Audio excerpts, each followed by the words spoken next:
Primetime local news, serving the Lakeland and Midwest regions. Hello and welcome to Primetime Local News. My name is Jackson Fontaine, and thank you for joining me. Taking part in a sports academy is incredibly helpful to youth who are looking to improve in their given sport, but they are often expensive and hard to join. In this week's Beyond the Classroom, we see Lloyd Comp School take strides to support their students' athletic goals by putting on their own volleyball academy. Students from grades 7 to 9 are taking part in the LPSD Volleyball Academy. The school wanted this to be top-tier training, bringing in the Lakeland College women's head coach, Austin Dyer.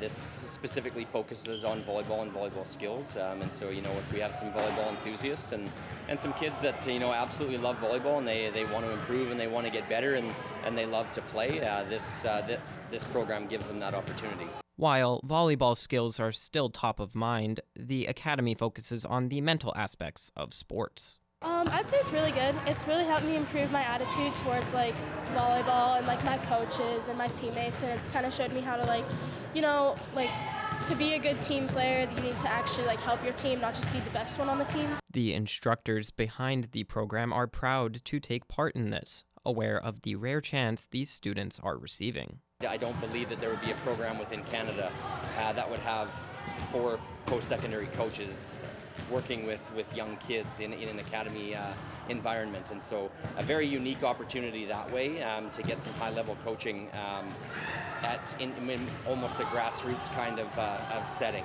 Registration for the next wave for the academy opens in early spring 2025. These spots fill up fast as the kids are eager to learn not only the skills, but also a winning mentality. It really just focuses on your skills and attitude towards sports, not even volleyball in general, but just everything. So I think it's really good for being in the high school, because all of these younger grades, they'll be coming here one day. And that's all for this week's edition of Beyond the Classroom. At Lakeland College, our students go beyond the classroom for immersive, hands-on learning experiences. It's about experiencing the real world. The chilly temperatures are coming, which means winter will be here soon. I caught up with the general manager of Sellers RV to discuss some tips on how to get your camper ready for winter. All right, so today I'm at Sellers RV with Chris Bretcher, who is the general manager of Sellers RV. How are you doing today? I'm doing real well. How are you doing? Good. Good. So with winter rolling around, we decided to come do a little shootout here and talk about RVs, getting them prepared for winter. So why don't you give everyone tips on how to get them ready? Yeah, there's quite a few things you have to do prior to freeze up. Obviously, it's a little bit late now for some of it. You want to get a lot of this stuff taken care of before it's below 0 at night. The biggest thing is getting your trailer winterized properly with RV antifreeze. It's a non-toxic RV antifreeze that we use in them. And what that does is ensure that none of your water is going to be left in the trailer over winter when it gets cold and cause any cracking, any lines, faucets, hot water heaters. You can do it yourself fairly easily, but if you're a person that just wants to make sure everything's taken care of, we're happy to do it here. So, awesome. So, and it's only that certain antifreeze you can use, right? Yeah, it has to be non-toxic, because that's going to be your water system going on into the next season. It needs to be flushed really well. You don't want any of that taste in your lines, but non-toxic's what you need to use, and it has a temperature rating for plumbing. So, yeah. And for keeping mice out, what would you kind of suggest? Is just some traps and? Sure. Actually, I would try to get them before you get to the trap stage. On all trailers, there's always a few spots where some steel wool or some extra foaming might be needed. There's special mouse deterrent sprays you can get put on that we sell over the counter here, or you can get it done in the shop. The best defense against mice is to never let them in there in the first place. So some extra time spent going underneath your trailer, checking around, making sure there's no gaps, make sure there's no food left in the trailer or anything they're going to make a nest with, and just the best offense is a good defense. So. And is there a better place to put the trap somewhere, would you say, or just kind of all over the camper? Yeah, I mean, once again, if you already have mice, you want to trap them, get them out of there for sure. So along the walls is where you got to put them, or any access spots that you think might be there. And also where you park it makes a big difference. If you can have it on some heavy gravel, that's definitely a better place to have your trailer set up through the winter than in tall grass or near bales or anything like that. And is there anything else you would like to add that people should know about? Yeah, absolutely. I mean, you should always have your sealant checked in the fall. You should do it in the spring as well. But you don't want all that snow sitting up on top of your trailer if there's a gap in your sealant, because in the spring when it melts, it is going to work its way into the trailer. So checking your sealant is very important. Making sure your battery is charged and removed from the trailer and kept in a dry spot where it's not going to freeze. If you freeze your battery, that's going to be harder too. So those are a few things that you need to take care of in the fall before we get into our winter months. A good wash prior to winter is a good idea as well. Those are the main things. Well, as we know, winter is on the horizon, and it's better to get your trailer ready for winter now, so it's not too late. Thanks for joining me. Thank you very much. Appreciate it. One of the candidates in the upcoming Lloydminster municipal election is Tracy King, a Lloydminster resident for 36 years. King has spent 25 years in the banking industry and also worked in oil with her husband.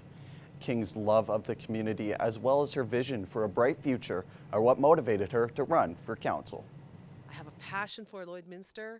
I want to see Lloydminster continue to grow, where young people like yourselves or my kids come back and they want to raise a family and stay. We want to honor our seniors and just really want to give back and help our community move into the future. If King is elected as one of the councillors, she plans to focus on the economy. King wants to make sure that money goes toward growing and keeping Lloyd's economy strong. I think economic development is really important to our community. While we want to, keep our tax increases manageable for residences and businesses, and the best way to do that is with growth. I say growth pays for growth, or utilities pay for utilities, taxes pay for administration and services. King is hoping to be elected to serve as one of 6 city councillors on the November 13th Lloydminster municipal election. It's Fashion Week in Saskatchewan with a number of events planned in Saskatoon. Stacey Comer spoke with the organizer to find out what is on the agenda. It's an exciting week in Saskatchewan. It is Saskatchewan Fashion Week. So much is going on, and I'm joined by Mandy Pravda, who is the president of the Saskatchewan Fashion Association. And you really basically have everything to do with Saskatchewan Fashion Week. So Mandy, thank you so much for joining me today. Oh, thanks for having me. I know it's really hard to encapsulate this, but can you go over some of the things that are planned for the week? Absolutely. We have so much going on. Today we kicked off about an hour ago for our first fashion show where we showcase, it's called In Fashion, and this is where we showcase the Midtown Shopping Center retailers today and tomorrow afternoon. Moving then, we're going into, on Thursday and Friday, we have the Design Legacy Summit presented by Saskatchewan Indian Institute of Technologies. And then we're moving into our weekend, which is, we have our marketplace during the day here in Midtown where you can find local artisans from around Saskatchewan. And then as well, we have our 3 evening shows on Friday, Saturday, Sunday, which is everything from Indigenous art to wearable art to your more traditional runway show, which we're really excited about. And I have to give a huge thank you to Dakota Dunes Community Development Corp for making this week possible for everyone.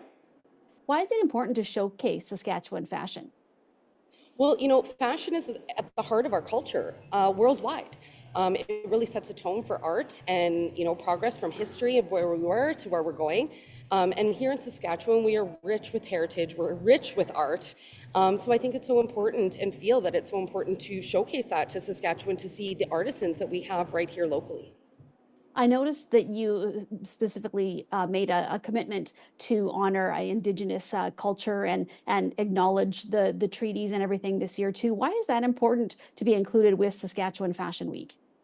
That's been important to us for many years, and really that is where fashion started. That is our heritage here in Saskatchewan as well as Canada. I think it's so important to bring it to the forefront and to make sure that they have space and voices are heard where they can show not only more of a modern creation, but their Indigenous wares as well. Is there going to be an opportunity when people attend these events to also speak with some of the designers and get a feel for some of the people involved in this week? Yes, there would be at the summit that's happening Thursday, Friday. That would be a really good opportunity to come and have those conversations. We have many speakers from across Canada coming, again, presented by Saskatchewan Indian Institute of Technologies. And with them being, a college of technology, they partnered with NGen, which is all about textiles and technology, with us with fashion, and bringing that conversation together. As well, if you come to our evening shows, our designers are always out in the crowd, eager to talk to everyone and definitely share their passion with you. Mandy, this is obviously something that is very passionate to you. And I think that sometimes when people think Saskatchewan, they don't think of, maybe fashion and fashion designers. So how has this week helped to really showcase what we have in Saskatchewan? Well, we've been producing fashion shows in and around Saskatchewan since 2010, and I remember starting off there was maybe 5 established designers. Now this week alone we're showing upwards of 38. So I think that just in our data and our numbers to see how our community has evolved together goes to show the importance of why we're doing this and continue to do this. Well, Mandy, it's been a pleasure speaking with you. Thank you so much for joining me today. If people are looking for information on either the summit or what is planned for the week, where can they get that in one place? Very easy. You can visit our website, sasfashion.com. Under the event section, we have everything there that needs to know about all the events happening, and there is a lot, so take the time to go through. And if anything, just email us at hello@sasfashion.com, and we're here to help. All right. Well, thanks so much, Mandy. Good luck with the week. I know you put your heart and soul into this, and it shows with all the events. So good luck with everything, and thank you for joining us today. Thanks for having me. We'll have more primetime local news after the break.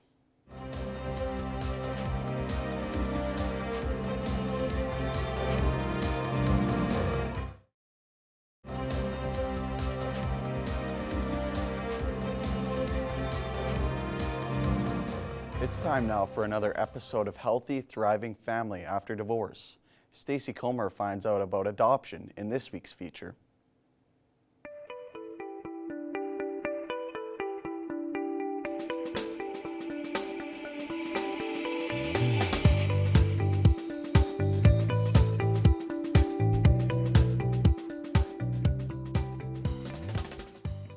It's that time of the week when we're joined by Stephanie Dobson. Stephanie is a lawyer, mediator, and online educator with Hanka Divorce Law and Mediation, offices in Edmonton and here in Lloydminster. Stephanie, thank you for joining me today.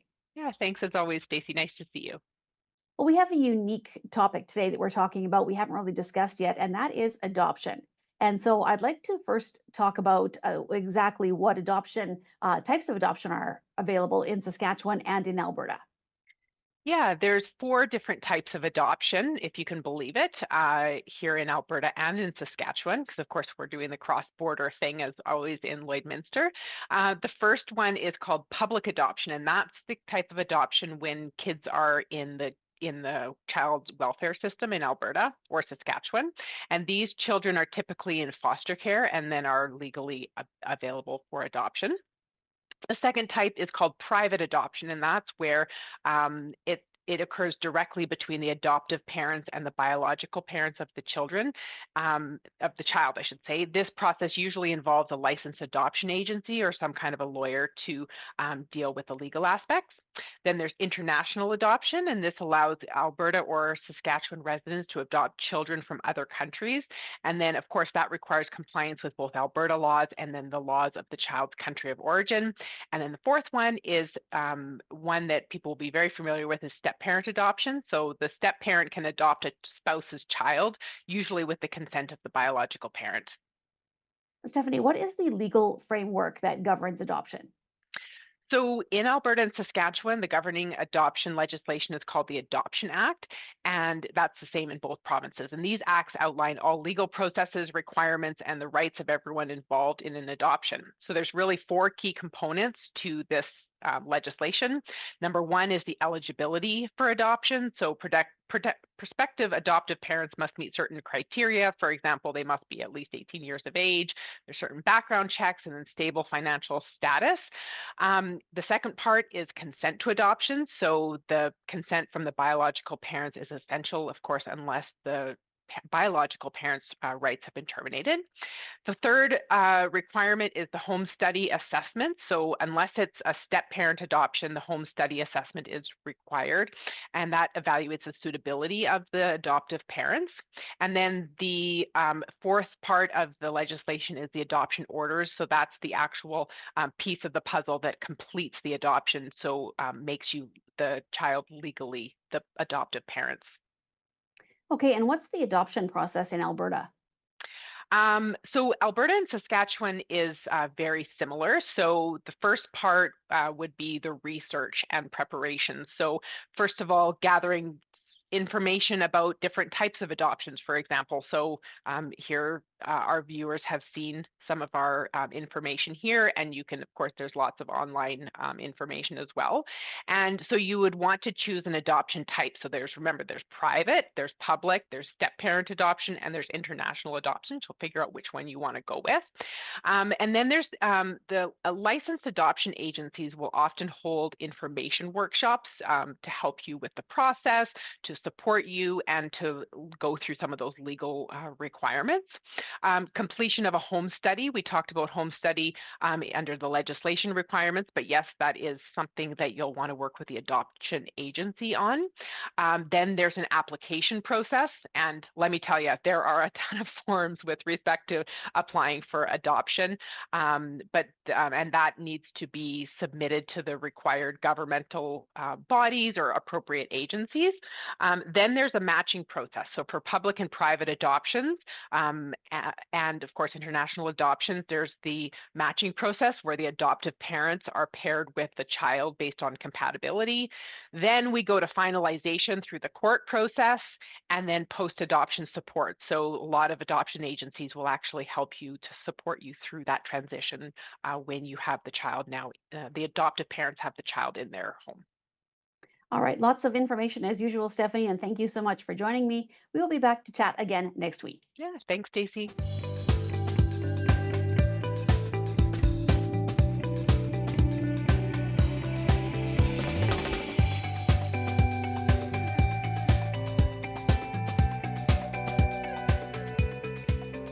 That's all for news. Sports is next, but first here's a look at your closing market.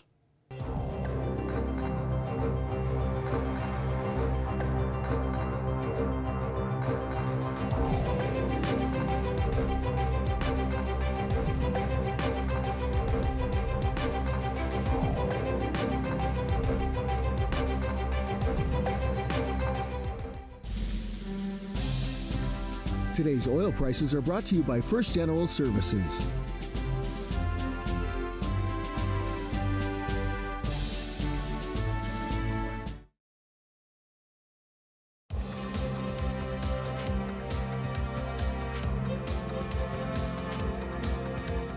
LCHS is hosting a SHSA regional volleyball tournament with the winner getting a berth into provincials on November 9th.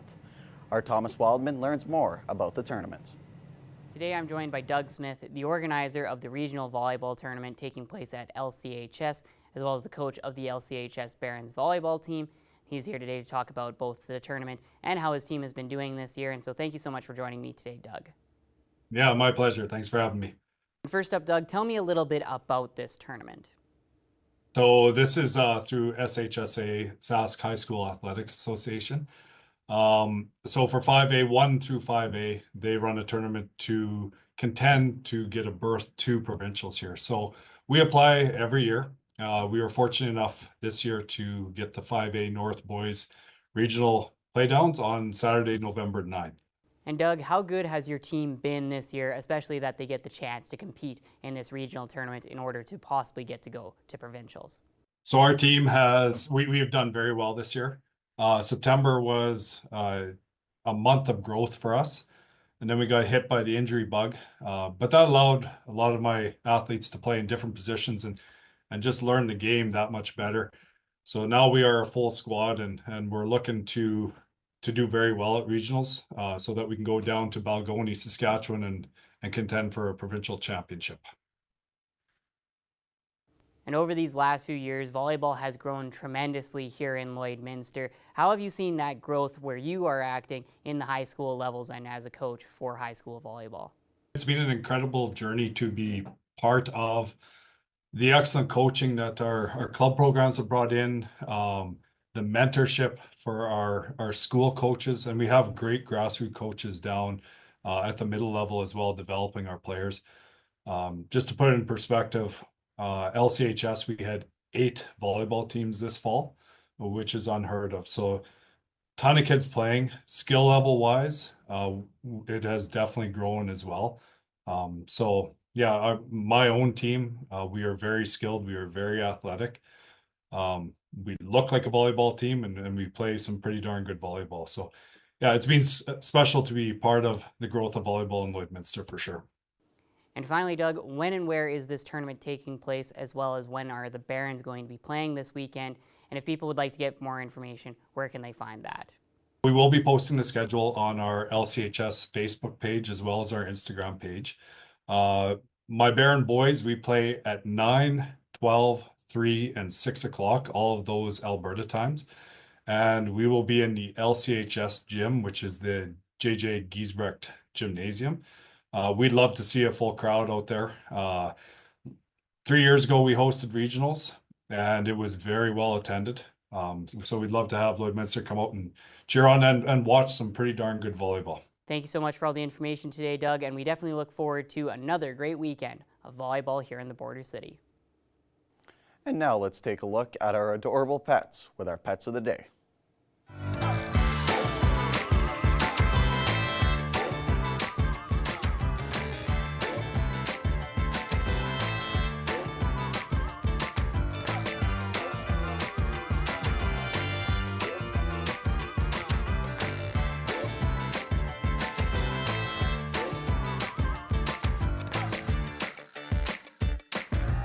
We want to see your pets. Send photos of your pet and their name to have them featured on Pet of the Day.